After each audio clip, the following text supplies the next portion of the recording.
हमारे मन में गंदे विचार क्यों आते हैं? हम नहीं चाहते पर फिर भी हमारे मन में गंदे विचार आते रहते हैं। लेकिन क्यों? मन ही हमारा सबसे बड़ा दोस्त है और मन ही हमारा सबसे बड़ा शत्रु है। जब हम अपने मन के हिसाब से चलते हैं तो मन हमें भटका देता है, और जब हम मन को संतुलित कर लेते हैं तो अपनी जिंदगी में हम सब कुछ पा लेते हैं। हम हमारे मन में आने वाले गंदे विचारों को रोकने की कोशिश करते हैं, पर जितना हम रोकते हैं उतना ही यह विचार हमारे अंदर प्रवेश करते जाते हैं। आप जिस चीज़ से जितना दूर भागोगे उतना ही वह चीज़ आपको अपने पास लेगी।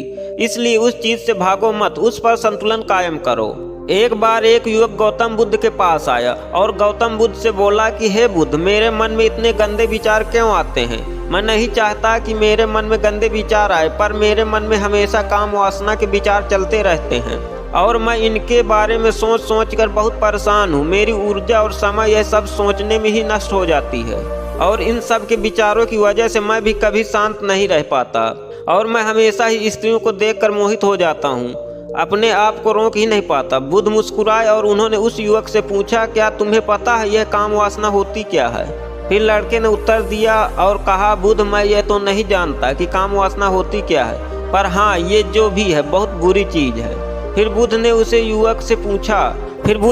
युवक से कहा कि सबसे पहले तुम्हें यह समझना है कि प्राकृतिक रूप से जो भी चीज़ हमारे अंदर है वह बुरी नहीं है।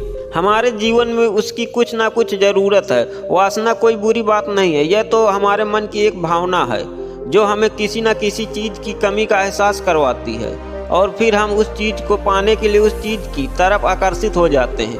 जैसे अगर तुम्हारे पास धन की कमी है तो तुम में धन पाने की वासना उत्पन्न हो जाएगी। तो वासना कुछ और नहीं, बस एक प्रकार की कमी है जो एक प्रकार की ज़रूरत है, और जब ये ज़रूरत शारीरिक हो तो हम इसे काम वासना का रूप देते हैं। युवक ने गौतम बुद्ध को कहा कि बुद्ध, मुझे काम वासना का मतलब तो समझ में आ गया, पर आप मुझे यह बताइए कि यह आती कहाँ से है और कैसे आती है? गौतम बुद्ध ने कहा कि काम वासना कहीं से आती नहीं, यह तो हमारे अंदर ही होती है, और इसका होना तो जरूरी भी है, तभी तो मानव जाति का विस्तार होगा। युवक ने कहा, जब यह हमारे अंदर ही है और जरूरी भी है तो फिर लोग इसे गलत क्यों बोलते हैं? बुद्ध ने कहा कि यही तो समस्या है, लोगों ने काम वासना को गलत तरीके से सोच लिया है, इसे छिपाने या दबाने की कोशिश करते हैं। काम वासना गलत नहीं है, बल्कि काम वासना का गलत तरीके से प्रयोग करना गलत बात है। लोग जिससे प्रेम करते हैं बस उसी के लिए जीने लग जाते हैं, उसे पाना ही अपना लक्ष्य बना लेते हैं और उसी के बारे में हमेशा सोचते रहते हैं, पर यह सब गलत है। बुद्ध ने युवक से कहा, क्या तुम्हें पता है जानवरों में भी काम वासना होती है? युवक ने उत्तर दिया, हाँ बुद्ध, जानवरों में भी काम वासना होती है, क्योंकि जानवर भी तो आखिर अपनी पीढ़ी को आगे बढ़ाएंगे। बुद्ध ने कहा, तो फिर हम जानवरों की काम वासना को गलत क्यों नहीं कहते? युवक ने कहा, मुझे नहीं पता महात्मा, आप ही मुझे बताइए। गौतम बुद्ध ने कहा कि जानवर अपनी काम वासना का प्रयोग आनंद प्राप्ति के लिए नहीं करते, वह तो सिर्फ संतान उत्पन्न करने के लिए काम वासना का उपयोग करते हैं। जानवरों को प्रकृति ने इतनी समझ नहीं दी कि वह काम वासना को अपने सुख का आधार बना सके, जबकि मनुष्य अपनी समझ के बलबूते व प्रकृति में पाई जाने वाली प्रत्येक वस्तु को अपने सुख के लिए प्रयोग करता है। हम इंसानों ने ही काम वासना को अपने सुख का साधन बना लिया है, जबकि प्रकृति ने तो हमें अपने वंश को आगे बढ़ाने के लिए दिया था, लेकिन इंसानों ने इसे अपने जीवन का परम लक्ष्य बना रखा है, और इस तरह से काम वासना का बेलगाम हो जाना गलत है। युवक ने मुझसे पूछा, महात्मा जी, ये काम वासना हम पर हावी क्यों होती है, क्यों यह बेलगाम हो जाती? तब गौतम बुद्ध ने कहा कि सुनो, अब जो मैं तुम्हें बताऊंगा उसे ध्यान पूर्वक सुनना। काम वासना का सारा खेल तुम्हें समझ आ जाएगा, तुम्हें तुम्हारे सारे सवालों का जवाब मिल जाएगा, बस तुम्हें ध्यान से सुनकर समझना है। फिर गौतम बुद्ध ने युवक को बताना शुरू कर दिया। एक बार की बात है, एक आश्रम में गुरु और उनके शिष्य रहा करते थे, जिससे रोजाना आश्रम के बाहर स्थित गांव में दीक्षा लेने के लिए जाते थे। उस आश्रम का एक शिष्य जिस गाँव में भिक्षा लेने जाता था, उस रास्ते में एक नदी पड़ती थी, जिससे रोज उसी रास्ते से भिक्षा लेने जाता था। एक दिन उसने देखा कि एक लड़का पेड़ के पीछे छिपा है। वह उस लड़के के पास गया और उससे जाकर बोला, भाई तुम इस पेड़ के पीछे छिपकर क्या देख रहे हो? लड़के ने कहा, अरे तुझे नहीं दिख रहा कि मैं क्या देख रहा हूँ? तब शिष्य ने नदी की तरफ देखा तो वहाँ पर कुछ लड़कियां पानी भर कर आ रही थी। लड़कियां 14-15 साल की होंगी। तब शिष्य ने उस लड़के से कहा, अरे भाई, वहाँ पर तो लड़कियां पानी भर रही हैं, इसमें छिप कर देखने वाली क्या बात है। तब वो लड़का शीशे की तरफ देखकर उससे कहता है, अरे पागल, तुम्हें दिखाई नहीं दे रहा क्या कि कैसे परियां नदी से पानी निकाल रही हैं? जरा उनकी अदाओं को तो देखो, उनके कोमल शरीर को तो देखो, उनकी पतली कमल मटके को उठाते समय बल खाती हैं, उनके बाल उनकी कमर पर कैसे लहरा रहे हैं, मानो सुंदरता बिखरी पड़ी हो। शिष्य ने फिर नदी की तरफ देखा और इस बार वह देखता ही चला गया। अभी तक तो कुछ भी नजर नहीं आ रहा था और वह बिल्कुल निर्भय था, उसे किसी भी बात का कोई डर नहीं था। लेकिन अब वो छिपने लगा और उन लड़कियों को देखने लगा जैसे उसने कोई अपराध कर दिया हो।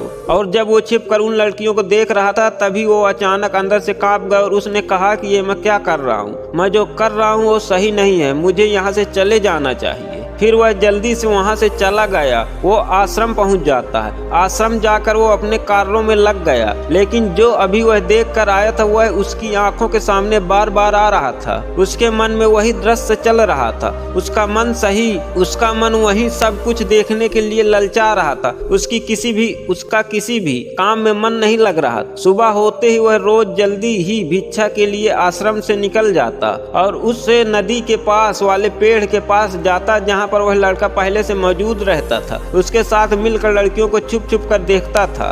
अब वह रोज ऐसा करने लग गया। यह उसके रोज का काम हो गया। अब उस शिष्य का मन किसी भी काम में नहीं लगता था। वो हमेशा किसी न किसी प्रकार के विचार में उलझा रहता था। वो आश्रम के कार्यों को भी ठीक ढंग से नहीं कर पा रहा था। न वो ठीक से सो पा रहा था और न ही ठीक से खाना खा पा रहा था। उसका मन बेचैन सा रहता था। उसका मन बार बार उन लड़कियों के सौंदर्य को देखने के लिए ललायित रहता था। जब गुरु शिक्षा देते तब भी उस शिष्य का मन कहीं और विचारों में खोया रहता था। गुरु ने अपने शिष्य की इन हरकतों को भांप लिया था। तब एक दिन गुरु ने शिष्य को अपने पास बुलाया और कहा कि आज से मैं भी तुम्हारे साथ भिक्षा मांगने चलूंगा। तुम और मैं साथ साथ भिक्षा मांगने चलेंगे। तभी शिष्य गुरु को मना करते हुए बोला, नहीं गुरुदेव, आप परेशान क्यों हो रहे हो? अकेला ही ठीक हूँ, मैं अकेला ही ठीक से भिक्षा मांग सकता हूँ। गुरु ने शिष्य से कहा कि ठीक है, तुम अकेले ही भिक्षा मांगने जाओ। जिससे तुरंत वहाँ से भिक्षा मांगने के लिए निकल गया। शिष्य के जाने के बाद गुरु भी आश्रम से निकल गए और शिष्य का पीछा करने लगे कि वो कहाँ जाता और किससे मिलता है। यह सब देखने के लिए उसके पीछे पीछे चलने लगे। थोड़ी दूर जाने के बाद गुरु ने देखा कि उनका शिष्य एक लड़के के साथ एक पेड़ के पीछे अपराधी की तरह छिपा हुआ है और छिपकर कुछ देख रहा था। गुरु भी अपने शिष्य के पीछे जाकर खड़े हो गए कि आखिर उनका शिष्य क्या देख रहा है, जिसे देखने के लिए वो पेड़ के पीछे अपराधियों की तरह छिपा पड़ा है। गुरु ने देखा कि उनका शिष्य पेड़ के पीछे छुपकर लड़कियों को देख रहा था जो कि नदी से पानी भर रही थी। तभी गुरु ने शिष्य को कहा कि तुम क्या देख रहे हो? अपने गुरु की आवाज सुनकर वह शिष्य घबरा गया और उसके पसीने छूटने लगे। वह थर थर कांपने लगा जैसे किसी चोर की चोरी करते समय रंगे हाथों पकड़ लिया जाए। उस शिष्य की हालत खराब हो गई थी। वो कुछ भी नहीं बोल पा रहा था। दूसरा जो शिष्य के साथ था वह वहां से भाग गया। शिष्य घबराया हुआ था। उसके मुंह से कुछ टूटे फूटे शब्द ही बाहर निकल रहे थे। वो अपने गुरु से नजर भी नहीं मिला पा रहा था। गुरु ने शिष्य की तरफ देखा और कहा कि मेरा शिष्य तो निर्भय था, उसे तो किसी चीज का डर नहीं था, लेकिन ये क्या, तुम तो डर के मारे कांप रहे हो। शिष्य ने गुरु से कहा कि मुझे माफ कर दो गुरुदेव, मेरा इसमें कोई दोष नहीं। उस लड़के ने मुझे बहका दिया था, लेकिन आपसे मैं वादा करता हूँ कि आज के बाद मैं ऐसा कभी दोबारा नहीं करूँगा, मुझे माफ कर दो गुरुदेव। गुरु ने शिष्य से कहा कि कोई बात नहीं, पर इस बात का तुम ध्यान रखना कि हम जैसी संगत करते हैं वैसा ही फल हमें प्राप्त होता है। हम जैसी संगत करेंगे हमको फल भी वैसा ही मिलेगा। हम जैसी संगति करते हैं उसके विचार हमारे अंदर प्रवेश करते हैं, इसलिए अच्छी संगति करो जिससे तुम्हारे अंदर अच्छे विचारों का प्रवेश हो। फिर गुरु और शिष्य आश्रम लौट आए और फिर से शिष्य आश्रम के कार्यों पर ध्यान देने लगा। उसने उस रास्ते को छोड़ दिया और दूसरे रास्ते से जाने लगा। वो अपने काम को ध्यान से करता, लेकिन धीरे धीरे उसके अंदर क्रोध उत्पन्न हो गया और फिर वो दूसरे शिष्यों पर हर समय क्रोध करने लगा और बेचैन दिखने लगा। अब वो सही समय पर भोजन भी नहीं करता था, वो भोजन भी बहुत कम खाता था। एक रात गुरु शिष्य के पास आए और बोले, अब तक तुमने कितनी बार अपना वादा तोड़ तोड़ दिया। यह सुनकर शिष्य अपने गुरु के चरणों में गिर गया और रोने लगा। रोते रोते ही उसने गुरु से कहा कि गुरुदेव, मैं कई बार अपना वादा तोड़ चुका हूँ, फिर वादा कर लेता हूँ, लेकिन हर बार मैं वादा तोड़ देता हूँ। मेरा मन मेरे नियंत्रण में ही नहीं है। मैं बहुत कोशिश करता हूँ कि मैं अपने मन से सारे बुरे विचारों को निकाल दूं, लेकिन मैं चाह कर भी ऐसा नहीं कर पा रहा हूँ। फिर गुरु ने शिष्य को कहा कि चलो मेरे साथ।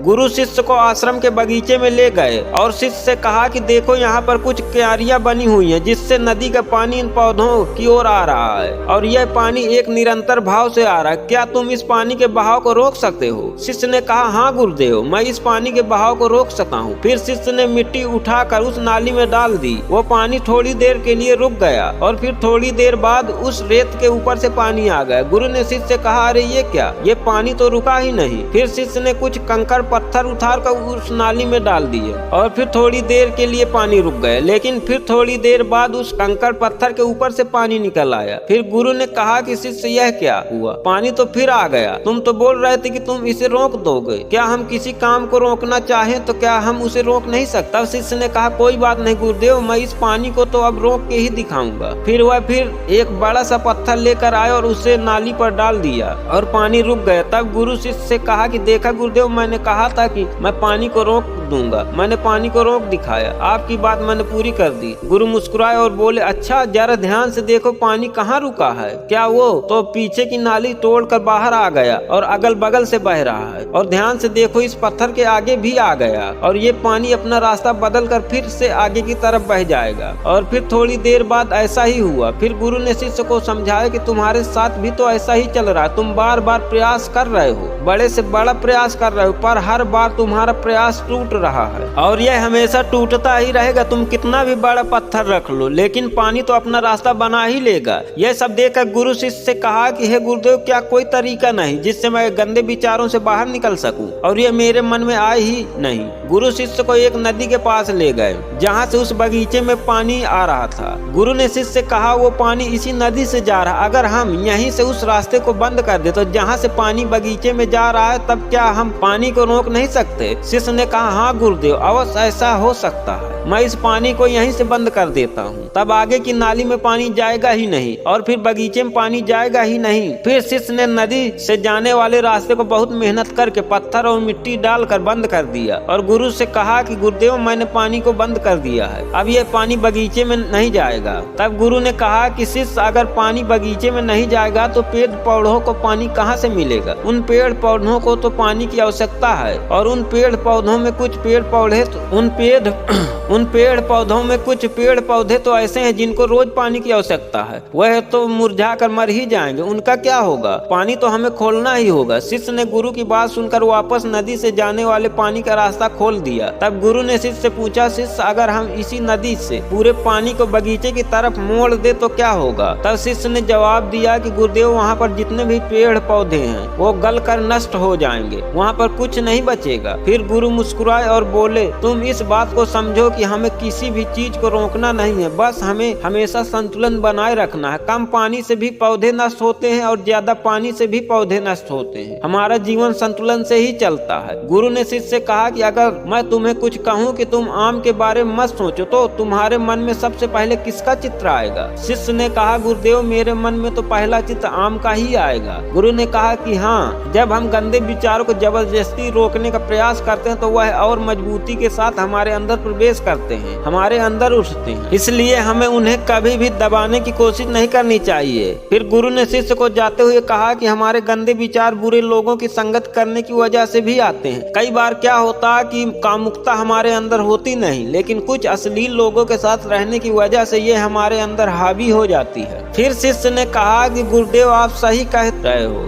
मैं अपने मार्ग से भटक गया था। फिर वो शिष्य उस रात बहुत ही चैन की नींद सोया। सुबह अपने कार्यों को पूरे मन से किया और फिर सुबह वो भिक्षा लेने के लिए उसी रास्ते से गए जहाँ वो लड़का आज भी पेड़ के पीछे छुपकर उन लड़कियों को देख रहा था। वो शिष्य नदी पर गया जहाँ वह लड़कियां पानी भर रही थी। उसने उन लड़कियों से पानी मांगा। उन लड़कियों में से एक लड़की ने उसे पानी पिलाया और उस सन्यासी शिष्य के चरण छुए। शिष्य ने उसे आशीर्वाद दिया कि तुम्हारा कल्याण हो। शिष्य का मन सकारात्मक ऊर्जा से भर गया। उसके चेहरे पर मुस्कान आ गई थी, जैसे कि उसे कुछ खोया हुआ वापस मिल गया। वह वापस अपने रास्ते से जाने लगा तभी पीछे से वह लड़का आ गया जो पेड़ के पीछे छुपा हुआ था। वह शिष्य के पास आया और बोला कि क्या बात है, आज तो तुमने नजदीक से दर्शन कर लिए, तुम तो मुझसे भी आगे निकले। तब शिष्य ने कहा कि हम हमेशा दूसरे के दर्शन करने में ही व्यस्त रहते हैं, अपने दर्शन कर ही नहीं पाते। तुम कब तक अपने आप को इस पेड़ के पीछे छुपाते रहोगे? किसी को पसंद कर लो,